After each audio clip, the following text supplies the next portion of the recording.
우리 이 얘기 좀 해야 됩니다. 전세 살 때. 이제 전세 사기 하려고 그랬어? 아니 내가 요즘 전세 사기 기사를 볼 때마다 섬뜩섬뜩한 게요. 우리 동네 사진이 나와. 그렇지, 그 지역이야. 이 화곡동 빌라촌 있잖아. 거기도 많이 있을 수 있어. 우리 집에서 길 건너면 걸어서 좀만 가면 거기에요. 그냥 내가 편의점 가다가 맨날 보는 동네가 신문 기사에 그대로 나와. 그 내가 얘기했죠. 저번 주 방송에서가 얘기했지. 이상하게 요즘에 우리 동네 이사 들어오고 나가는 집들이 많다고. 맨날 주차 자리 놓고 막 서로 막 싸우고 막 이러던 사람들이 지금 주차 자리가 텅텅 비었어요.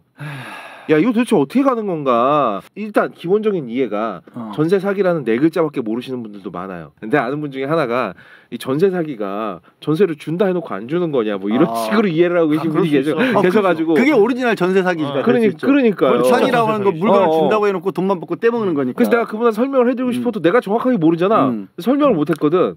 얘기 좀 해줘요. 아니 진짜 방송 편하게 하지 않아? 와, 난 이런 방송 하고 싶다.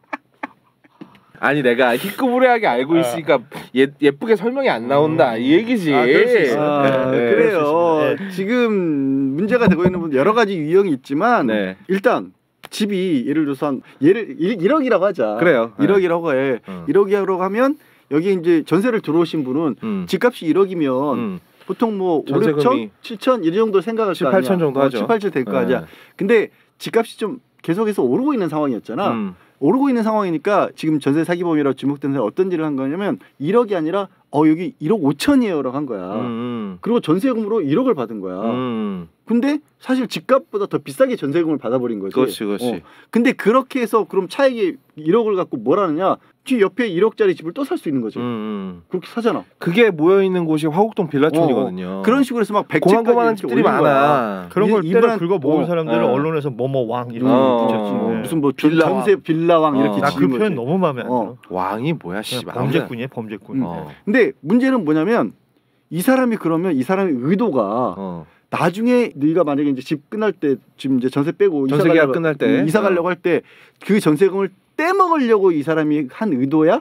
그건 아니잖아. 그냥 차익을 챙기려고 그런 거잖아. 차익을 챙긴 게 아니라 그렇게 해서 집들을 긁어 모으고 집값은 올라가고 있으니까 그러니까. 언젠가는 이게 돈이 많이 될 거다. 그러니까 이게 결국은 부동산 시장 상승 곡선을 탈 거다라는 그렇지. 믿음을 깔고 시작하는 거 아니에요. 그리고 그 안에서 중간에서 또 돈도 많이 일단 들어오니까 은행이랑 똑같은 거지. 은행이 사실은 남의 돈 빌려다가 이자 주지만 사실 그 돈 가지고 있으면서 여기저기 투자해가지고 더 차익이 생기면 어차피 나는 그 돈 뭐 중간에 뭐 적금 끝나면 너한테 돈 돌려주지만 여전히 또 새로운 사람들부터 돈 들어오니까. 그러니까 저기 빌라 가지고 돌려막게 한 거잖아. 돌려막게 하고 그 돈을 점점 키운 거지. 그래서 막 수백 채씩을 모은 거야. 그러면 이거는 초기 자본이 많이 없어도 할 수 있는 일이겠다. 당연히 그렇지. 그러니까 이 돌리면 돌릴수록 커지니까. 이 과정에서 가장 큰 문제는 이게 대부분 신축 빌라에서 벌어진 일이거든.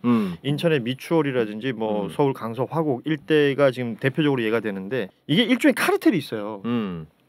돈이 1원도 없는 사람이 은행에 대출을 받을 수 있는 방법이 뭐냐. 나 지금 여기 건물 올립니다. 그럼 이 건물을 올려서 이걸로 세를 받을 것이고 이걸로 난 당신들에게 대출을 갚을 수 있습니다라고 해서 이걸 받는데 그럼 이건 신축이기 때문에 공시지가라는 것도 없고 가치를 매길 수가 없어요. 그럼 감정평가라는 걸 하게 되어 있습니다. 그럼 감정평가사들이 이거 얼마예요? 라고 얘기하면 그걸 기준으로 해가지고 대출이라는 걸 받게 되는데 감정평가에서부터 다 이들이 카르텔인 거야.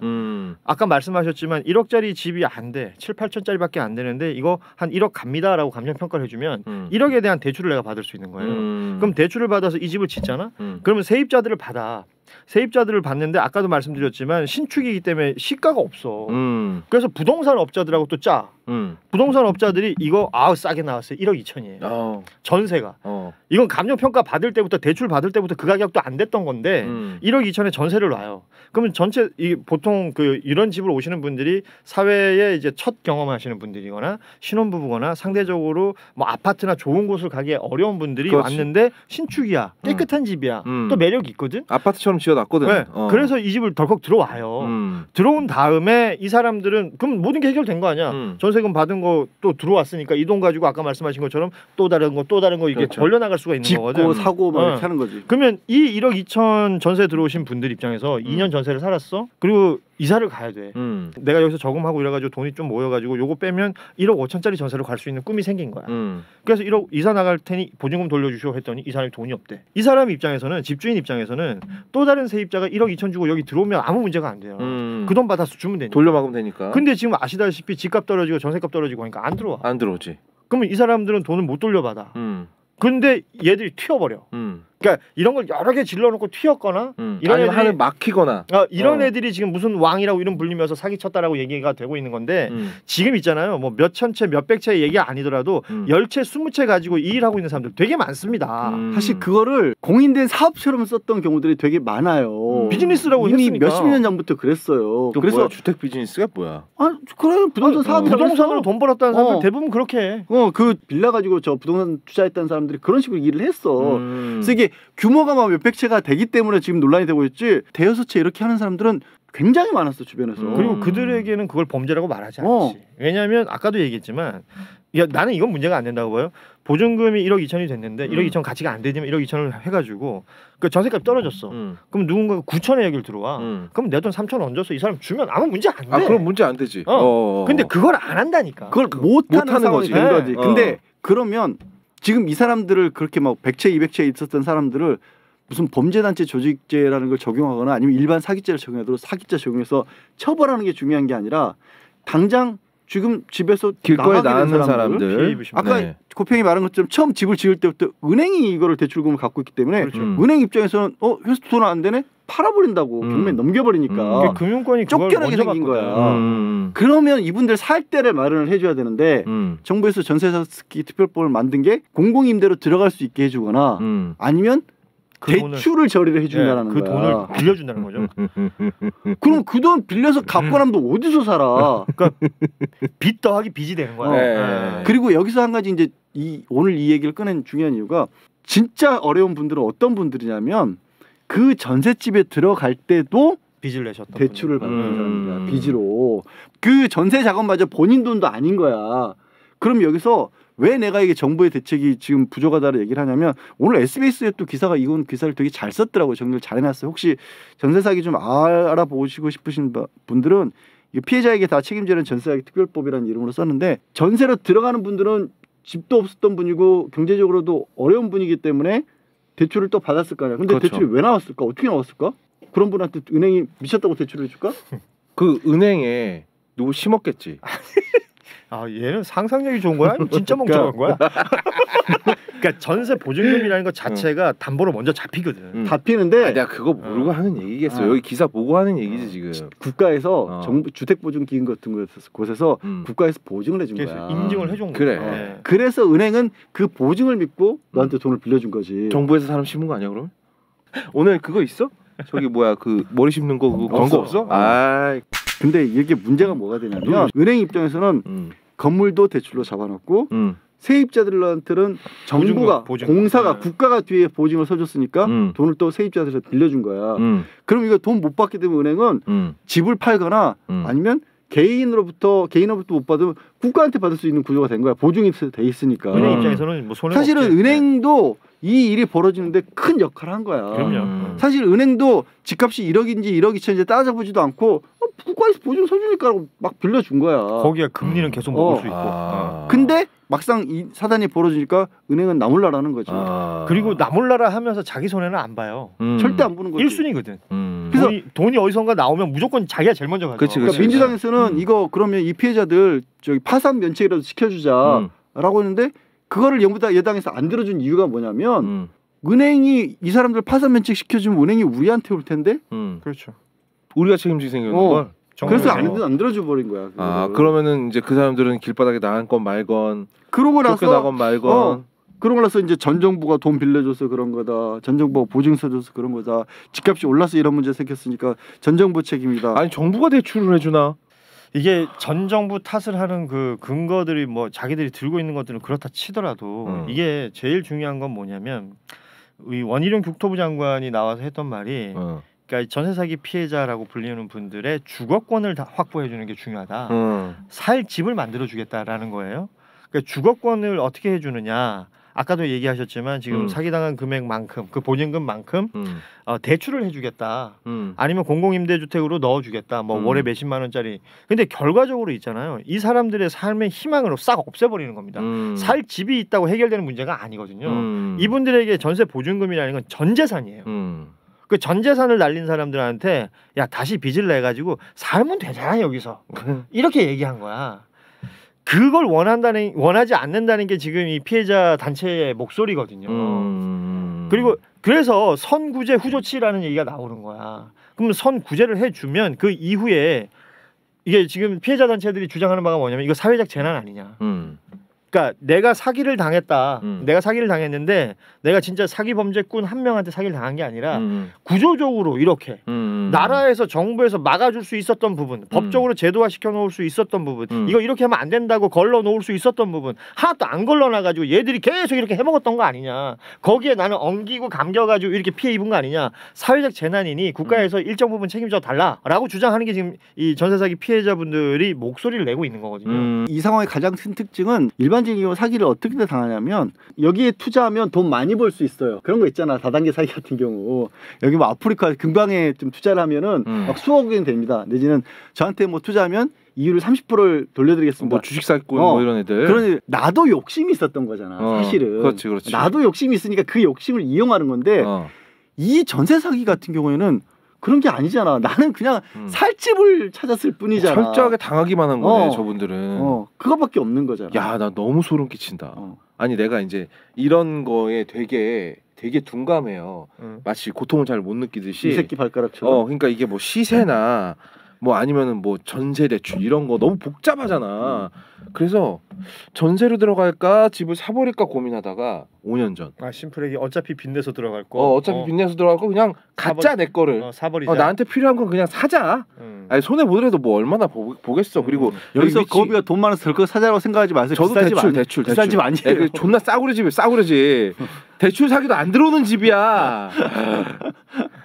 어차피 뭐 대출이야 씨발 뭐 평생 갚을 거. 이런 마음에 그냥 사버렸거든. 와 이거 만약에 전세로 들어갔으면 너도 그렇게 당했었어. 나도 2, 3중으로 나도 당장 알아보기 귀찮잖아. 그냥 부동산에서 시세가 이렇다고 하니까 이런 줄 아는 거지. 그러니까 이게 결과적으로 전세 뭐 저도 전세 많이 얻어보고 했지만 전세를 얻으러 우리가 갈 수 있는 데는 부동산이잖아. 공인중개사들 만나고. 그렇죠. 그리고 꼼꼼하게 살펴본다고 보는 게 등기부등본 정도 살펴보는 맞아요. 등기부등본 나도 봤어. 이거 근저당 잡혀 있나? 이 근저당 있으면 좀 위험한 물건인데 뭐 이러면서 그래서 안 쳐가는 거지. 그럼 이제 공인중개사 속으로 비우신 이런. 근데 이제 그걸로는 알 수 없는 정보들이 훨씬 더 많았던 거지. 탓하는 건 아닙니다. 네. 물론 일부 공인중개사들이 이번 범행에 가담했다는 거고 대부분의 공인중개사분들도 지금 굉장히 어려워요. 이 부동산 시장 자체가 어려워졌기 때문에 지금 뭐 대부분의 중개사분들이 어렵다 그러고 뭐 폐업하는 경우들도 많다고 하는데. 세입자라고 불리고 이번에 사기 피해를 입으신 분들이 뭐 나도 언젠가는 잠재적 피해자였을 수 있는 거잖아요. 내가 예전에 살았던 전셋집들 흔히 말하는 이제 빌라라고 불리는 곳 지금 이제 댓글도 올라오지만 오피스텔 형태로 만들어져 있는 곳들도 그런 데가 되게 많거든요. 엄청 많죠. 그리고 이거는 뭐 한 호 두 호의 문제가 아니란 말이에요. 거의 동네를 다 먹어버려 한 사람이. 수십만 호가 있단 말이야. 그러니까 그 안에서 공인중개사분들도 중개를 함에 있어서도 그 사람들이 만들어놓은 어떤 일종의 판이 있는 거예요. 그러니까 이게 얼마짜리다라고 형성을 만들어버리고 나면 내가 그 동네 살고자 한다면 그 돈 주고 살아야 돼. 그러니까. 근데 전세자금 대출이 아시다시피 한동안 굉장히 잘 됐어요. 국가에서 보증해줬다라고 하는 것처럼 전세금의 얼마까지는 특별한 하자 없으면 대부분 대출이 됐었어요. 그래서 월세 내느니 전세자금 대출을 받고 대출 이자를 내는 게 더 싸게 먹힌다라고 하면 전세자금 대출을 냈던 겁니다. 맞아요. 그리고 저는 이제 2년마다 이사 다니는 거 너무 싫어가지고 몰라 이러고 샀는데 이제 섬뜩한 거야. 바로 옆 동네에서 전세 사기 피해자들이 막 속출을 하는데 내가 안 됐으리라는 보장이 어디 있습니까? 근데 참 이게 이제 결국에는 사회적으로 우리 다 얽혀 있잖아요. 그럼요. 사람의 삶이랑 이 사회 구성원들은. 그래서 어딘가에서 이런 식의 어떤 큰 구멍이 생기면 주변에서 연결돼서 많은 사람들이 어려움을 겪을 수밖에 없거든요. 전세 사기 피해자분들은 어제 국회에서 또 쫓겨나다시피. 저 이게 더 열받는 거예요. 어제 전세 사기 피해자분들이 국회에 20명 가량 기자회견 하면서요. 그 특별법 소위 통과됐잖아요. 그거 개정해야 된다. 이거를 이제 전달하기 위해서 국회를 들어가려고 하니까 그걸 막았어. 막은 이유가 5명만 들어가라는 거야. 그러면 그 앞에 저 기자회견 한 분들이 한 수천 명 되냐? 20명. 20명. 그리고 전국 각지에서 피해자분들이 올라오신 거예요. 전달만 하겠다라고 하는 건데 5명만 들어가라고 하니까 안 그래도 피해를 당하신 분이고 그리고 법안 통과된 것도 본인의 의지대로 된 것도 아니고 본인 요구가 반영이 된 것도 아니고 얼마나 열불이 나겠습니까? 그거를 그냥 전달하겠다는 게 그걸 막은 거야. 경찰이 또 밝힌 이유가 그거야. 그 중에 일부는 국회 앞에서 시위를 하던 사람들이라서 들어가서 그러면 벌써 뭔가 이제 벌써 갈라치기 하려고 난동을 할 수도 있다라는 식의 뉘앙스가 담겨 있는 거지. 야 이게 근데 국회에 그 가보신 분들은 아시겠지만 국회 안에 20명 들어가서 아무것도 못해요. 못해요. 얼마나 거기 넓고 큰데 네, 그 20명이 뭘 할 수가 있겠어. 폭탄 테러범이 아닌 이상은 뭘 못해. 20명 뭐 들어가는데 막말로 험한 말로 손에 뭐라도 들고 있었다거나 그렇지. 뭐 옛날처럼 뭐 화염병을 들고 있다거나 뭐 이렇게 큰 뭐 쇠파이프 이런 걸 들고 들어간 것도 아니고 서류를 전달하겠다. 근데 우리가 같이 들어가겠다. 20명은 이 방에도 다 들어올 수 있는 인원이에요. 당연히 들어가지. 그리고 네. 국회 방호처 요원들이 더 많아. 아이, 그래. 국회 방어처 요원들도 있고 밖에 그 경호원들도 있고 경찰버스 항상 대기 중이기 때문에 얼마든지 들어가서 막을 수 있는데 분위기가 아까 처음으로 돌아가면 대통령부터가 시위하고 목소리 높이면 나쁜 인간으로 만드는 분위기. 그러니까 소통하겠다고 말을 해놓고 니네가 말하면 잡아 죽여버리겠다는 거 아니야. 그래서 어제 한 10명이 붙어가지고 한 명씩 끌어냈어요. 그러니까 강제로. 그래서 어제 그 피해자분들 일부는 울기도 했어요. 근데 저거를 저게 어디서 내려오는지. 저 명령이 어디서 내려왔겠어. 저기 있는 저기 여경분도 한 분 계신 것 같네. 저분이 하고 싶어서 했겠어 저걸? 그러니까. 내가 등촌동 살잖아.